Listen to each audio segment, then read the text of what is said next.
শপথ নিতে আমরা, সেই যে শপথ নিতে আমরা এই মাঠে বসবো,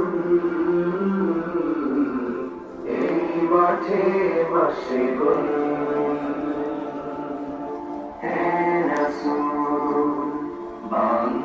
বাংলাদেশের প্রান্ত হতে সালাম জানাই হে রাসূল, হে রাসূল।